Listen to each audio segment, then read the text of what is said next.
Welcome to This Explainer. Today, we're diving into a massive structural shift that's completely reshaping the world of artificial intelligence right now.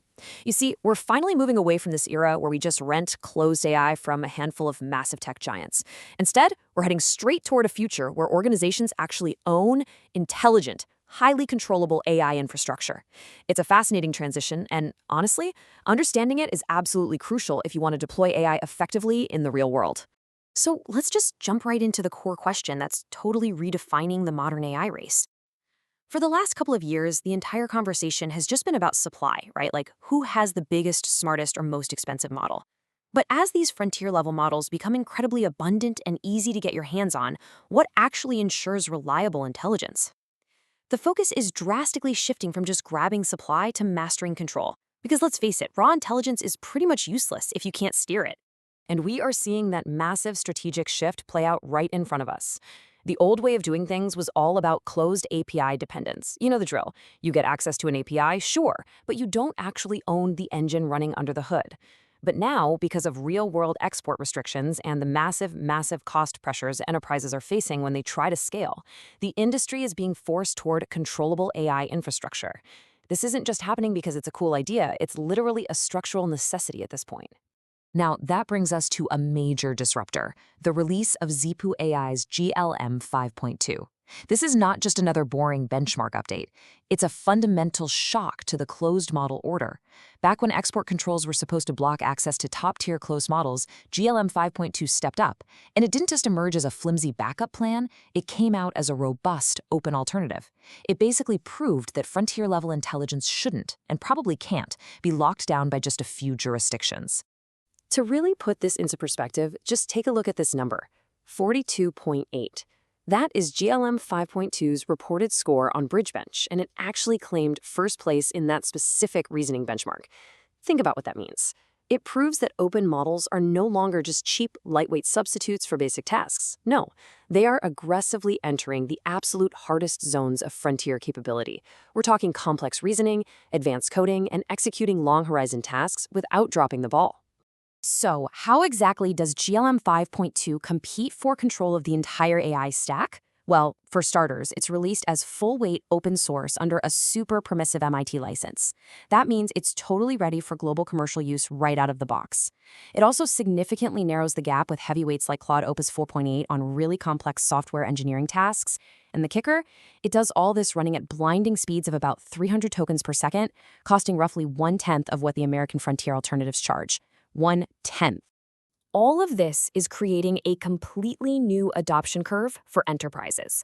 And it's driven by three intersecting pillars: cost, customization, and control.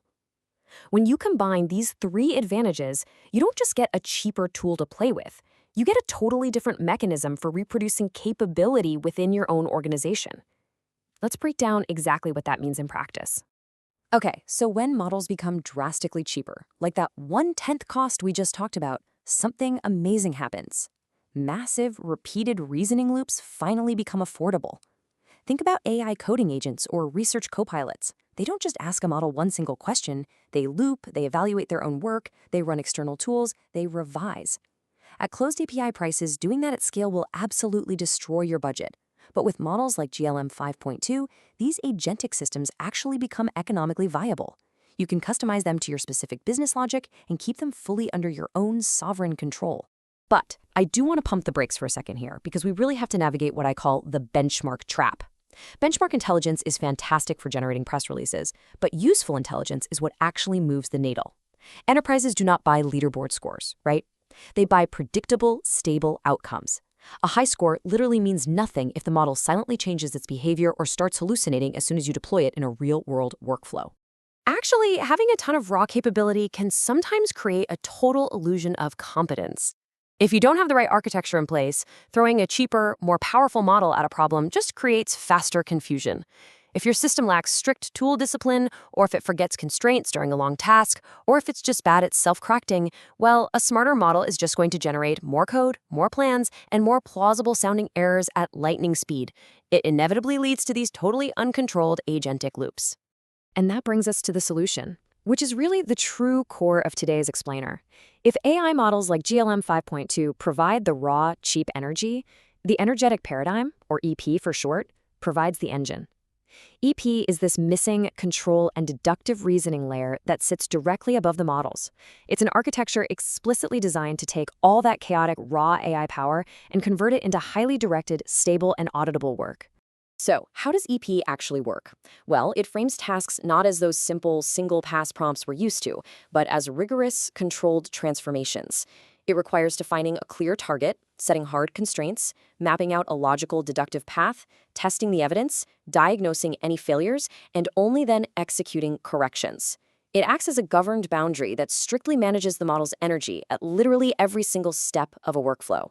By routing the model's energy through these strict verification boundaries, EP completely separates a theoretical benchmark score from real-world usefulness. Look, the open-source ecosystem is iterating incredibly fast right now, but rapid iteration can sometimes just amplify the noise. EP prevents that uncontrolled drift. It ensures that when an AI system loops and tries to self-improve, that recursion actually has a logical direction. It turns self-improvement from random acceleration into governed compounding intelligence. Now, imagine applying this in a world where AI brainpower is super cheap and abundant. Selection and routing become your biggest advantages. EP acts like a master command layer across a whole heterogeneous mix of models.